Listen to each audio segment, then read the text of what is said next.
말도 안 돼. 어떻게 내 남편이. 그날 30년이 한순간에 무너졌어요. 전 그 서류를 보는 순간 다리에 힘이 풀렸어요. 복도 벤치에 주저앉아 한참을 그냥 그렇게 있었죠.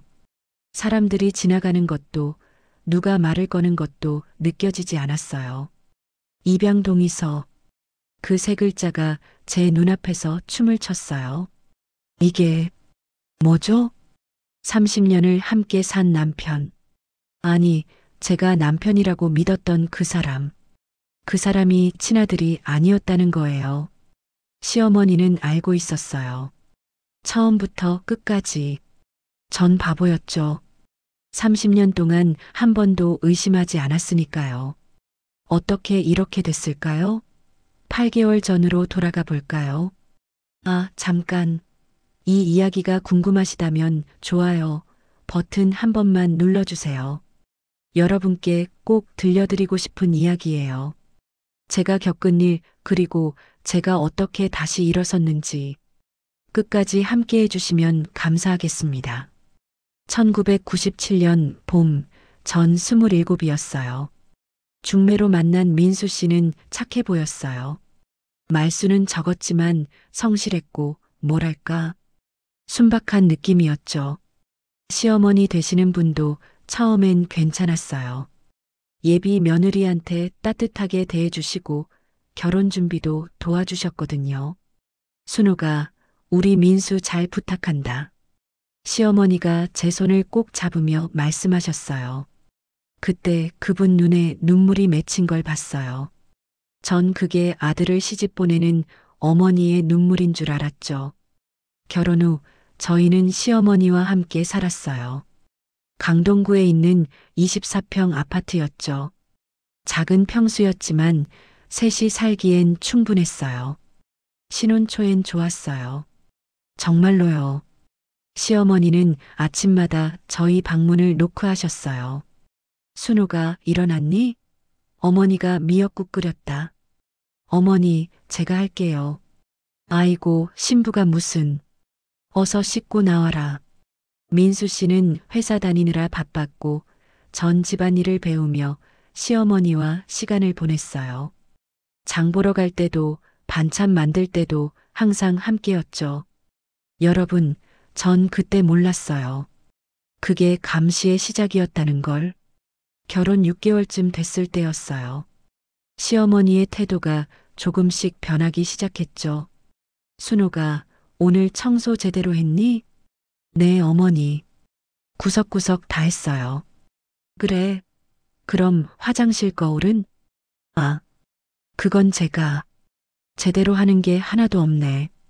먼지 하나 없는 거울을 보시면서 그렇게 말씀하셨어요. 전 뭐라 대꾸도 못하고 고개만 숙였죠. 그 후로 시어머니의 잔소리는 점점 더 심해졌어요. 밥을 해도 빨래를 해도 뭘 해도 마음에 안 드신다는 표정이었어요. 가을이 왔어요. 시어머니가 갑자기 물으셨어요. 순우가 아직도 애 소식 없니? 네, 어머니. 병원은 가봤어? 다음 주에 민수 씨랑 같이 가보려고요. 남들은 신혼 때 바로 생기던데. 혹시 내가 문제 있는 거 아니니? 가슴이 철렁했어요. 그 말투가 너무 차가웠거든요. 민수 씨한테 말했어요. 여보, 어머니가 아기 이야기를 자꾸 하셔. 그냥 손주 보고 싶으신 거겠지. 근데 나한테만 그러시는 것 같아. 엄마 원래 그러셔. 신경 쓰지 마. 민수 씨는 항상 그랬어요. 시어머니 편을 들었죠. 아니, 정확히는 제 편은 한 번도 들어준 적이 없었어요. 겨울이 오고, 봄이 오고, 또 여름이 왔어요. 전 임신을 못했어요. 병원 검사 결과 제게 문제가 있었죠. 난소 기능이 떨어져 있다고, 자연 임신은 어렵다고 했어요. 그 결과를 듣고 집에 왔을 때 시어머니가 기다리고 계셨어요. 어땠니? 저한테 문제가 있대요. 긴 침묵이 흘렀어요. 시어머니는 아무 말 없이 방으로 들어가셨죠. 그날 저녁 식탁에서 시어머니가 말씀하셨어요. 순호가, 네 어머니, 넌 우리 집안에 무슨 도움이 되는 거니? 숟가락을 든 제 손이 멈췄어요. 시집 와서 애도 못 낳고 집안일도 제대로 못하고 어머니, 민수한테 미안하다는 생각 안 드니? 민수 씨는 밥만 먹고 있었어요. 제 편을 들어줄 생각이 전혀 없어 보였죠. 그날 밤 전 혼자 울었어요. 이불을 뒤집어 쓰고 소리 없이 한참을 울었어요. 옆에서 자는 민수 씨는 모르는 척했죠. 3년이 흘렀어요. 시어머니의 구박은 날이 갈수록 심해졌어요. 아침 6시에 일어나 청소하고 밥하고 빨래하고 시어머니는 제가 하는 모든 일에 간섭하셨죠. 순우가 이 반찬 왜 이렇게 짜니? 어머니 간 맞춰봤는데 맛을 모르네 맛을. 내가 다시 해야겠다. 제가 1시간 동안 정성껏 만든 반찬을 쓰레기통에 버리셨어요. 그냥 그대로 제 앞에서요. 전 그냥 참았어요. 민수 씨한테 말해봤자 소용없다는 걸 알았거든요. 이혼하고 싶었지만 갈 곳도 없었어요.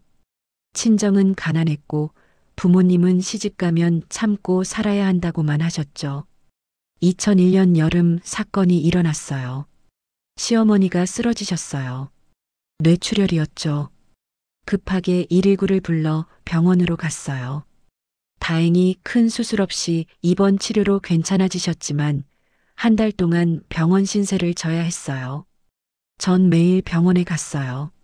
아침에 죽을 쑤어가고 빨래를 가져와 빨고 다시 병원에 가서 밤까지 간호를 했죠. 민수 씨는 회사 때문에 주말에만 왔어요. 순호가, 네 어머니, 고맙다.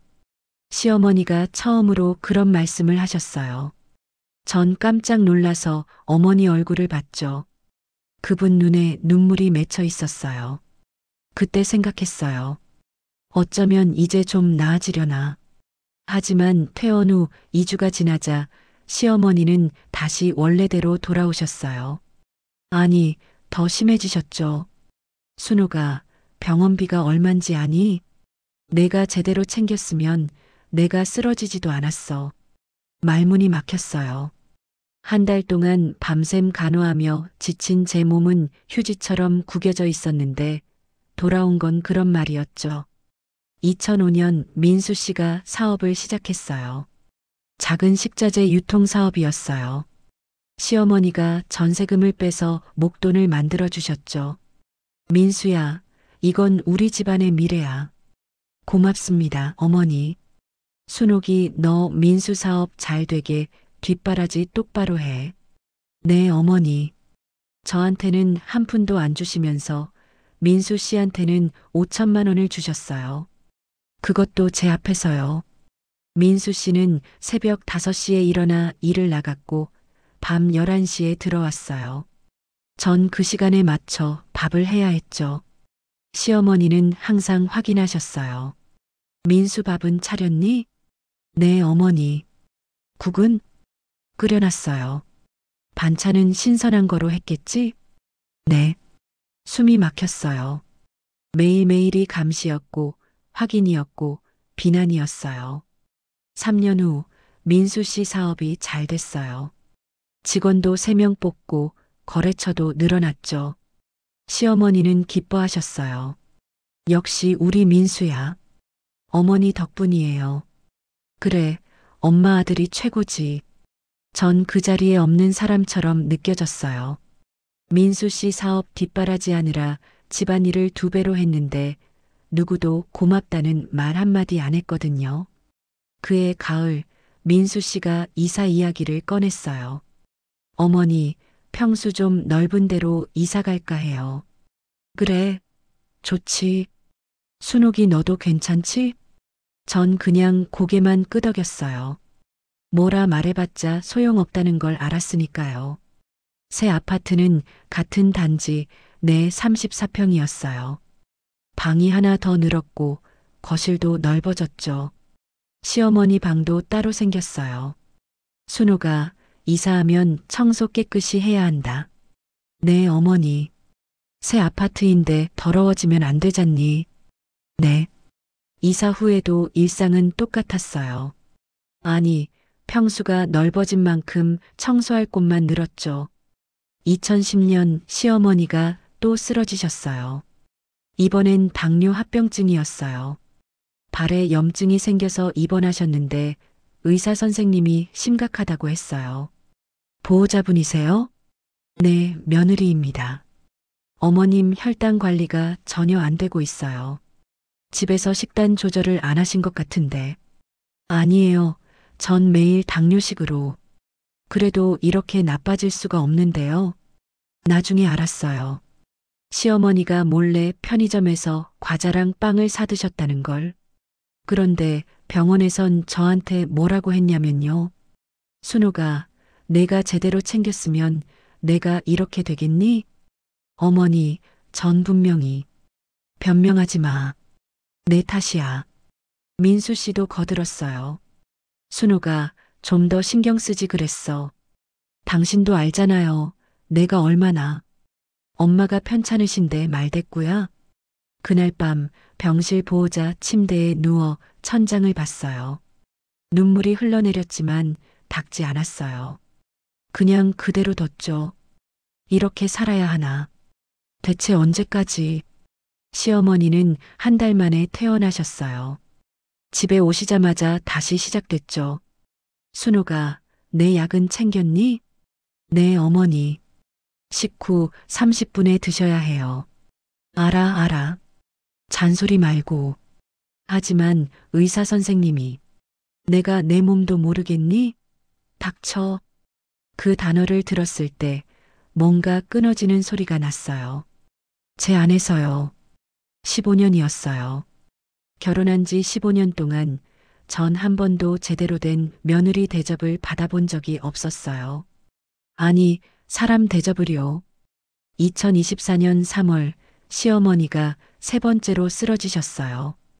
이번엔 심장이었어요. 급성 심근경색. 응급실에 실려가서 수술을 받으셨죠. 수술은 성공했어요. 하지만 입원 기간이 길어졌어요. 의사 선생님이 말씀하셨죠. 최소 3주는 입원하셔야 합니다. 그동안 각종 검사도 해야 하고요. 네, 알겠습니다.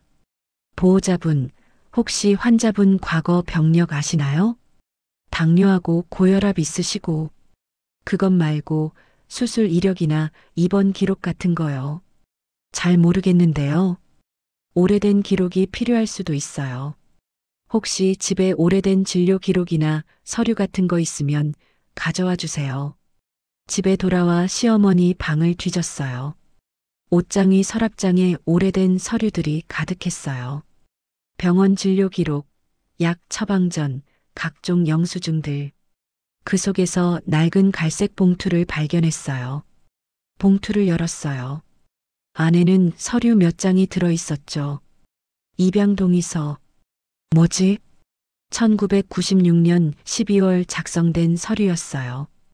입양 보낸 사람은 미혼모 김영희 가명, 입양받은 사람은 이정숙, 시어머니 성함이었어요. 아이 이름은 이민수, 제 남편이었어요. 심장이 멎는 것 같았어요. 손이 떨려서 서류를 제대로 잡을 수가 없었죠. 다른 서류도 있었어요. 입양기관의 확인서, 호적 정리 서류, 그리고 사진 한 장. 갓난아기를 안고 있는 젊은 여자의 사진이었어요. 뒷면에 적혀 있었죠. 민수야, 엄마가 미안해. 1996년 12월 3일. 민수 씨는 입양된 아이였어요. 그런데 시어머니는 30년 동안 단 한 번도 이 사실을 말하지 않으셨어요. 민수 씨한테도 저한테도요. 그날 밤 전 잠을 한숨도 못 잤어요. 왜 숨긴 거지? 왜 아무에게도 말 안 한 거야? 수십 가지 생각이 머릿속을 휘몰아쳤어요. 그리고 하나씩 떠올랐죠. 시어머니가 그렇게 민수 씨를 편애한 이유. 저한테 그렇게 가혹하게 군 이유. 손주를 그렇게 간절히 원했던 이유. 친손주를 보고 싶었던 거구나. 입양된 아들의 아이라도 피가 이어진 손주를. 그래서 제가 임신을 못하니까 더 미워했던 거였어요. 전 결심했어요. 이 진실을 밝히기로요. 다음 날 아침 병원에 갔어요. 시어머니는 침대에 누워 계셨죠. 순우가 왔니? 네, 어머니. 의사가 뭐래? 어머니, 여쭤볼 게 있어요. 뭔데? 전 가방에서 봉투를 꺼냈어요. 시어머니 눈이 커졌죠. 그게 어디서 나온 거야? 어머니 방 서랍에 있었어요. 당황하며 내가 왜 남의 방을 뒤져? 의사 선생님이 옛날 병력 기록 가져오래서요. 침묵이 흘렀어요. 시어머니는 고개를 돌리셨어요. 어머니, 이게 뭐예요? 민수 씨가 입양된 아이라는 게 사실이에요? 닥쳐. 그 소리 하지 마. 시어머니가 소리쳤어요. 옆 병실에서 간호사가 달려왔죠. 어머님, 큰 소리 내시면 안 돼요. 심장에 무리가. 저 여자 내보내. 당장. 전 병실 밖으로 나왔어요. 복도 벤치에 앉아 한참을 그렇게 있었죠. 30년이었어요. 30년 동안 거짓말 속에서 산 거예요. 여러분, 전 그때 깨달았어요. 제가 미워했던 건 제 잘못이 아니었다는 걸. 시어머니는 처음부터 저를 며느리로 본 게 아니었어요. 그저 아들의 피를 이어줄 도구로만 봤던 거죠. 하지만 그건 시작에 불과했죠. 집에 돌아와 민수 씨를 기다렸어요. 밤 10시 민수 씨가 들어왔어요. 여보, 이거 봐. 뭔데? 당신 입양 서류야. 뭐? 당신 입양된 아이였어. 민수 씨 얼굴이 창백해졌어요. 서류를 낚아채듯 가져가더니 한참을 들여다봤죠. 이게 사실이야? 어머니 방에서 찾았어. 엄마가 뭐래? 화만 내시더라. 민수 씨는 소파에 주저앉았어요. 손에 든 서류가 떨리고 있었죠. 나 입양됐다고? 응. 그럼 내 진짜 엄마는? 모르겠어. 서류에는 미혼모라고만 되어 있어. 긴 침묵이 흘렀어요. 전 조심스럽게 물었어요. 여보, 당신은 전혀 몰랐어? 몰랐어. 한 번도 생각해 본 적 없어. 어머니가 30년 동안 숨긴 거야. 왜 숨긴 거지? 전 그 질문에 대답하지 않았어요. 이유는 알고 있었지만 말하고 싶지 않았거든요. 다음 날 민수 씨는 회사도 안 가고 하루 종일 집에만 있었어요. 아무 말도 안 하고 밥도 안 먹고 그냥 멍하니 앉아만 있었죠. 3일 후 민수 씨가 입을 열었어요. 순호가, 응? 나 진짜 엄마 찾아보고 싶어. 그래. 도와줄 수 있어? 처음이었어요. 민수 씨가 제게 도움을 청한 게요. 도와줄게. 우리는 입양기관을 찾아갔어요. 상담사가 말했어요. 1996년 기록이면 찾기 어려울 수도 있어요. 그래도 해주세요. 제발. 친모님 동의가 있어야 하는데 연락처가 남아있을지. 2주 후 기적처럼 연락이 왔어요. 친모님을 찾았습니다. 만나실 의향이 있다고 하세요. 민수 씨는 울었어요. 47 남자가 아이처럼 소리내어 울었어요. 만남은 조용한 카페에서 이뤄졌어요. 문이 열리고 50대 중반쯤 보이는 여자가 들어왔어요. 단정한 옷차림에 조심스러운 걸음이었죠. 민수야? 엄마? 두 사람은 그 자리에 서서 한참을 그렇게 서로를 바라봤어요. 전 조금 떨어진 자리에서 지켜봤죠. 미안해. 정말 미안해. 친모는 계속 미안하다고 말했어요. 민수 씨는 고개를 저었죠. 아니에요. 괜찮아요. 괜찮을 리가 없지. 엄마가 너를 버렸는데 사정이 있으셨을 거예요. 친모는 천천히 이야기를 시작했어요. 나 23이었어. 사랑한다던 남자는 임신 소식 듣자마자 도망갔고 부모님은 당장 애를 지우라고 했지. 하지만 난 너를 지울 수가 없었어. 혼자 낳았어. 병원도 못 가고 고시원에서. 넌 울지도 않더라. 그냥 조용히 내 품에 안겨 있었지. 이틀을 함께 있었어. 딱 이틀. 그리고 입양 보냈어. 그게 너한테 최선이라고 생각했어. 민수 씨가 물었어요. 그 후론요? 후회했지. 매일매일. 근데 찾을 수가 없었어. 입양 기록은 봉인됐고 나한테는 아무 권리도 없었으니까. 지금은 뭐 하세요? 초등학교 교사야. 결혼도 했어. 남편은 착한 사람이야. 내 과거도 다 알고 받아줬지. 자식은요? 딸 하나 있어. 고3이야. 그 순간 민수 씨 표정이 굳었어요. 전 그 의미를 알았죠. 나한테는 동생이 있구나. 그 아이는 엄마 품에서 자랐는데 난. 친모가 다시 말했어요. 민수야, 엄마가 너무 늦게 찾아서 미안해. 근데 너 잘 자란 것 같아서 다행이야. 잘 자랐다고요? 민수 씨가 웃었어요. 씁쓸한 웃음이었죠. 저 행복하지 않았어요. 뭐? 양어머니는 저한테 차갑게 대하셨어요. 사랑받은 기억이 별로 없어요. 친모의 얼굴이 일그러졌어요. 뭐라고? 입양 갈 때 분명 좋은 집이라고. 제게는 좋은 집이 아니었어요. 그럼 왜 진작 말 안 했어? 기관에 연락했으면 됐잖아. 전 몰랐어요. 제가 입양됐다는 것조차. 뭐? 어제까지 몰랐어요. 양어머니가 한 번도 말씀 안 하셨거든요. 친모는 믿을 수 없다는 표정으로 저를 봤어요. 부인께서는 아셨어요? 아니요. 저도 며칠 전에 알았어요. 그럼 30년 동안 아무도 몰랐다고? 네. 친모는 한참을 아무 말이 없었어요. 그러더니 가방에서 수첩을 꺼냈어요. 민수야, 여기 내 번호야. 언제든 연락해. 엄마가 이제라도 내 옆에 있어줄게. 감사합니다. 미안해. 정말 미안해. 카페를 나오는 길 민수 씨는 한마디도 안 했어요. 차에 타서도 집까지 오는 내내도 침묵이었죠. 현관문을 열자 시어머니가 서 계셨어요. 퇴원하신 거였어요. 민수야 왔니? 엄마. 순옥이가 이상한 소리 했을 텐데 신경 쓰지 마라. 엄마가 다. 왜 안 말씀하셨어요? 뭐? 제가 입양됐다는 거. 왜 30년 동안 숨기셨어요? 시어머니는 당황한 표정이었어요. 그건 너를 위해서였어. 내가 상처받을까봐. 거짓말 마세요. 민수 씨 목소리가 떨리고 있었어요. 엄마를 위해서였잖아요.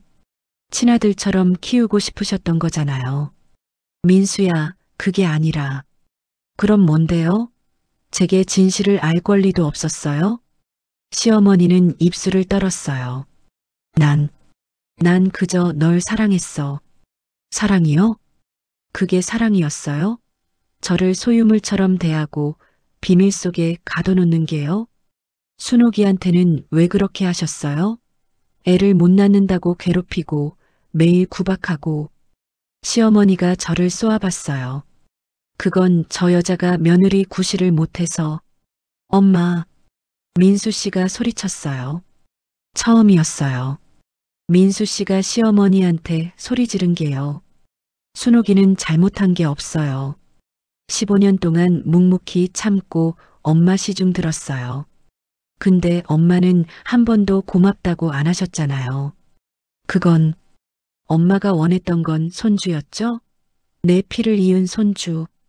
내가 입양됐어도 내 아이는 진짜 핏줄이니까.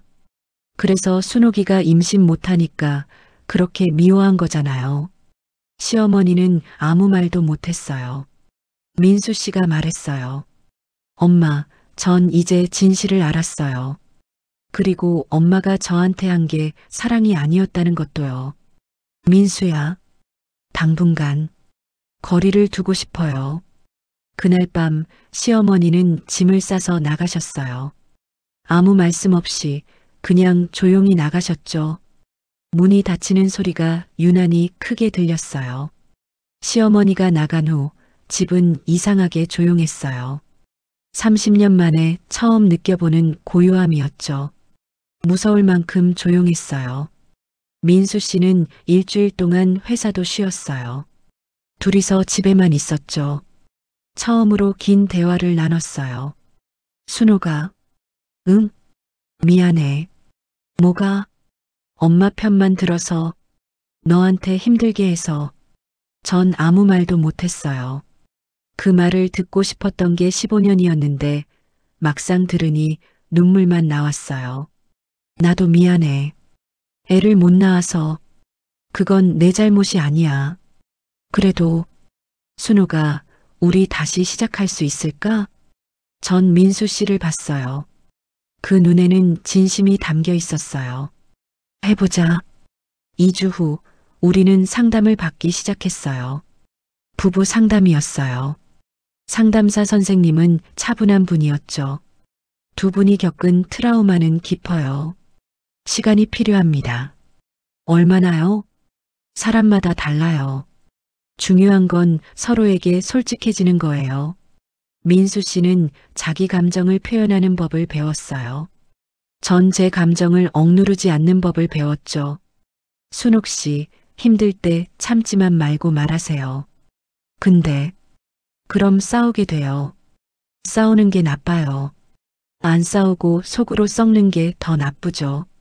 처음엔 어색했어요. 하지만 조금씩 변했어요.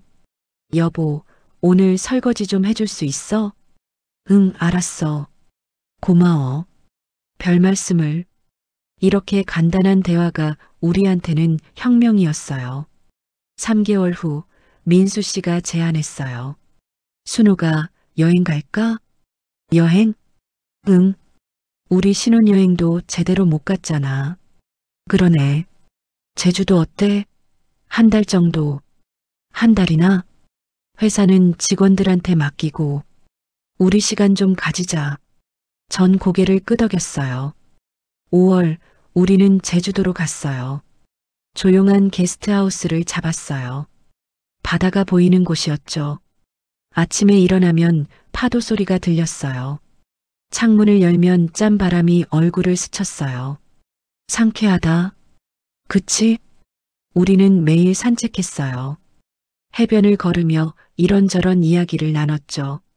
여보, 저기 봐. 도라르방이다. 사진 찍을까? 그래. 민수 씨가 제 사진을 찍어줬어요. 전 카메라를 보며 웃었어요. 오랜만에 진심으로 웃는 것 같았어요. 잘 나왔어? 응, 이쁘게 나왔어. 우리는 매일 시장에 가서 재료를 샀어요. 같이 요리하고, 같이 먹고, 같이 설거지했어요. 이거 어떻게 써는 거야? 이렇게. 봐봐. 아, 그렇구나. 민수 씨는 요리를 못했어요. 하지만 배우려고 노력했죠. 양파 썰다가 울고, 국 끓이다가 태우고, 그래도 웃으며 했어요. 맛있다. 진짜? 응. 내가 만든 거라 더 맛있어. 거짓말. 진짜야. 한 달이 지나갔어요. 돌아가기 전날 밤 민수 씨가 말했어요. 순호가, 응? 여기서 살까? 뭐? 제주도에서 작은 게스트하우스 하나 차리고. 갑자기 왜? 서울 가면 또 똑같아질 것 같아서. 엄마 생각도 나고 옛날 기억도 나고. 전 바다를 봤어요. 달빛에 반짝이는 파도가 아름다웠어요. 해보자. 진짜? 응. 새로 시작하자. 여기서. 민수 씨가 제 손을 꼭 잡았어요. 그 손이 따뜻했어요. 서울로 돌아가 정리를 시작했어요. 아파트를 팔고 회사를 정리하고 제주도로 이사할 준비를 했죠. 시어머니한테는 문자를 보냈어요. 어머니, 저희 제주도로 이사 갑니다. 새 번호는 알려드리지 않을게요. 건강하세요. 답장은 없었어요. 9월, 우리는 제주도에 정착했어요. 작은 게스트하우스를 인수했어요. 방 5개짜리 소박한 집이었죠. 여기 괜찮아? 응. 마음에 들어. 우리는 직접 페인트 칠을 하고 가구를 옮기고 정원을 가꿨어요. 꽃 심을까? 좋지. 뭐 심을래? 수국이랑 동백. 예쁘겠다. 첫 손님은 신혼부부였어요. 안녕하세요. 어서 오세요. 사장님이에요. 와, 여기 진짜 예쁘다. 손님들을 맞이하는 게 즐거웠어요. 아침에 식사 준비해주고, 관광지 추천해주고, 이야기 나누고. 사장님, 밥 정말 맛있어요. 그래요? 다행이네요. 여기 오길 잘했어요. 너무 편하네요. 그 말을 들을 때마다 가슴이 뿌듯했어요. 저녁에는 민수 씨랑 바닷가를 산책했어요. 오늘 손님들 좋아하더라. 그래. 나도 기분 좋았어. 이렇게 사는 것도 괜찮네. 응. 서울에서보다 훨씬 좋아. 순호가. 응. 행복해? 전 민수 씨를 봤어요. 석양빛에 물든 그의 얼굴이 평온해 보였어요. 응. 행복해. 나도. 그해 겨울, 친어머니가 찾아왔어요. 민수야. 어머니.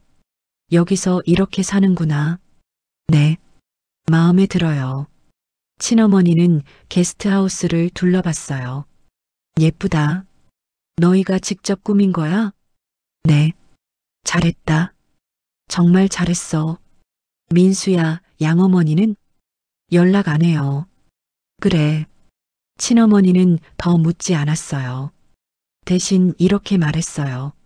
민수야, 엄마가 늦게라도 찾아서 다행이야. 내가 이렇게 잘 살고 있어서. 고마워요, 어머니. 아니야. 엄마가 고마워. 친어머니는 3일 머물다 갔어요. 떠나기 전에 저한테 말했어요.